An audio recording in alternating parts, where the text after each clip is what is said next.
In A Feast for Crows, Peter Littlefinger Baelish delivers his daughter, Alayne Stone, some terrible news. The court in King's Landing is in utter chaos. The brief reign of Queen Regent Cersei Lannister has been naught but a disaster.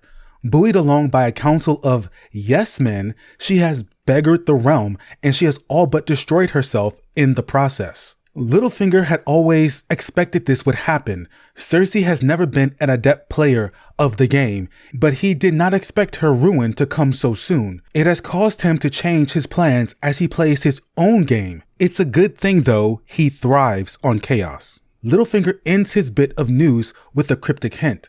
Quote, "What little peace and order the 5 kings left us will not long survive the 3 queens, I fear." 3 queens? She did not understand. Nor did Peter choose to explain. Instead, he smiled and said, "I have brought my sweet girl back a gift." End quote. And what is that gift? Grooming. Disappointing, but that's a different video. There are quite a few queens at this point in the story. So, who are the 3 queens Littlefinger is talking about? Let's discuss. As for the first queen, I think it would be safe to say Littlefinger is referring to Cersei herself. Despite desperately craving power, Cersei actually has no idea what to do with it when she acquires it. So now that she is Queen Regent and Lady of Casterly Rock, the most powerful person in all of Westeros, Cersei is an unmitigated disaster. And because she wields so much power, she is capable of causing incredible amounts of damage. With a word and a whim, she can build or destroy. She can undo years' worth of progress. And this is exactly what happened when she rearmed the Faith Militant. So we know one queen is Cersei. Who is the second? In King's Landing, there are actually 2 queens in power. There is the Dowager Queen Cersei, Tommen's regent, and then there is Queen Margaery Tyrell, Tommen's wife. If Cersei were not the regent, her power as queen would be a mere formality. She was the late King Robert's wife. She would hold the title of queen and all the respect and honor that came with it, but her political power would be nearly non-existent. Queens, even when their husbands are alive, they're not really involved in policy, bureaucracy, the ruling of the realm. A reductive way of looking at a queen would be to call them glorified baby makers. Producing heirs is a major role of a queen, just so, but they have power, they have influence. When you think of a queen that used her power and influence over political matters, who do you think of? That's right, the good Queen Alysanne. Visenya and Rhaenys wielded their title with great influence. I believe even one of them actually sat on the Iron Throne, which queens don't do that anymore. All this to say, queens in the realm do have a certain level of political power. But ultimately, they're not the second most powerful person in the realm. We all know that's the Hand of the King. Anyway, back to the script. Margaery is what we would call the quote-unquote real queen of Westeros. She is the current king's wife. She is in the fullness of her political power. Or she would be if not for the controversy Cersei had cooked up against her and her cousins. I just find it so convenient that Cersei needs a reason to charge Margaery with adultery. She needs to cook up some sort of plot against her, and all of a sudden, introduced into the story is the idea of Maiden's Day.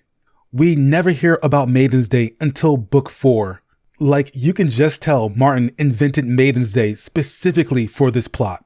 By all accounts, all Margaery wanted to do was perform the role expected of her. She was a young lady of House Tyrell. She would be the wife of a lord or perhaps even a prince, if the possibility presented itself. Though, if Littlefinger can be believed, Margaery never wanted to be a queen. She was married off to Renly, then wed off to Tommen, but this was all for her lord father's ambitions. Quote, "She'll keep her queenly crown and her maidenhead, neither of which she especially wants, but what does that matter? The Great Western Alliance will be preserved, for a time at least." End quote. However, Cersei saw her as a rival. To Cersei, Margaery was the younger and more beautiful queen from the Valonqua prophecy. She would cast Cersei down and take all she held dear. And so to prevent this, Cersei sought to destroy her. Unfortunately, this ended up creating a self-fulfilling prophecy. Margaery never saw Cersei as a rival. She never came to court thinking about challenging the current queen. That all changes after she realizes Cersei was the reason for her ruin. Cersei is the reason why her cousins were jailed. So Margaery goes from calling Cersei her second mother to calling her a vile, scheming, evil bitch. This, of course, has raised a conflict between House Lannister and House Tyrell. This is a major cause of the chaos currently happening in King's Landing. In the epilogue of A Dance with Dragons, the throne room is divided. Lannister spearmen stand on one side of the room while Tyrell guards stand on the opposite. Because of this great divide, I am willing to mark Margaery as the second of the three queens. Now, who is the third? For that, we must needs look for other crowned queens in the realm. There is Selyse Baratheon. Stannis is the rightful king, and she is his queen. The issue with this is that Selyse is nowhere near King's Landing. The only political strife she is causing is at the Wall. Littlefinger has not regarded her or her husband in quite some time. I would not count her as one of the queens. There is Jeyne Westerling, but her power died with her husband at the Red Wedding. She may or may not be pregnant with Robb's child, but who cares? That will be a political matter for the future, and that will mainly concern the North and perhaps the Riverlands. Looking around Westeros, it seems we have run out of queenly candidates, but perhaps our third queen isn't in Westeros. What if she is elsewhere? Now, if this were an episode of Game of Thrones, this would be the part where you would start hearing like drums and flutes and vaguely ethnic noises. Because, you know, the East. Anyway, Daenerys Targaryen. Daenerys was the heir of her brother Viserys. Now that he's dead as hell, all that was once his now belongs to her. That includes his claim to the Iron Throne. Right now, she rules as Queen of Meereen, but she's always looking west. George R.R. Martin has said Daenerys will go west. He has said a lot of things, to be sure, but his plan is for her to eventually come to Westeros. And we know what that means. War. Littlefinger is a businessman, and war is notoriously bad for business. So is Daenerys Targaryen the third queen that Littlefinger was talking about? For a long time, I thought so. It makes sense for Littlefinger to be cryptic about the existence of a Targaryen queen, the Dragon Queen. But now I am not so sure.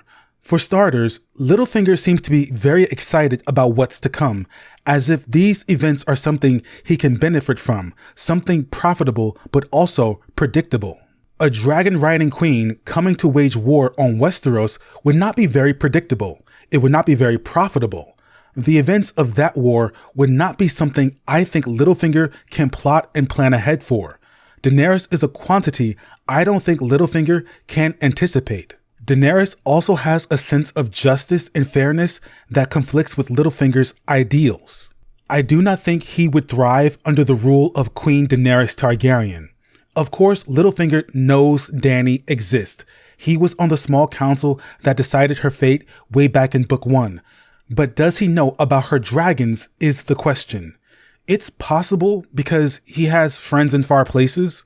And there's also that part in Feast where it said the Merlin King, a vessel, a ship, it has come to Goldtown with some interesting news.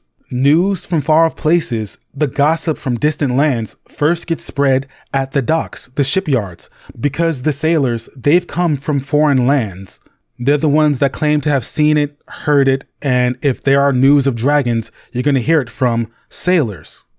That's how the news of Dany and her dragons reaches Sam in Old Town, a sailor who saw them in Karth. This was in Book 2. He saw them in Book 2. He runs into Sam in Book 4, and that's when he tells Sam about the dragons. So I do think it's very possible Littlefinger does know about the dragons. It's just, it doesn't affect his story that much. Littlefinger is so far removed from Daenerys and anything she might do in the future.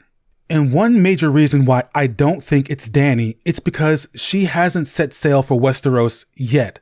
Littlefinger has no reason to believe the Queen of Meereen is going to be getting involved in Westerosi politics anytime soon. The three queens he speaks of are a present issue, not a vagary of the future. So no, I no longer think the third queen is Daenerys. I've come to believe the third queen is actually the Queen of Thorns. I think the mystery of the third queen is only a mystery for Sansa, not for the reader. Sansa, as we all know, is a bit of a slow learner. She's probably thinking of literal queens when Littlefinger confounds her with the notion of three queens warring in Westeros.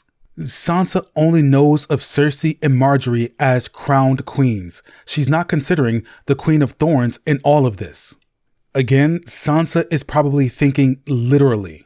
Marjorie's arrest is surely going to get Olenna Tyrell to be more active in the Game of Thrones. She's not going to let Cersei ruin her precious granddaughter more than she already has. Olenna has gone to great lengths to protect Marjorie from the Lannisters, including poisoning Joffrey. For that, she needed Littlefinger's help, which is why I think he's aware there is a War of Three Queens coming.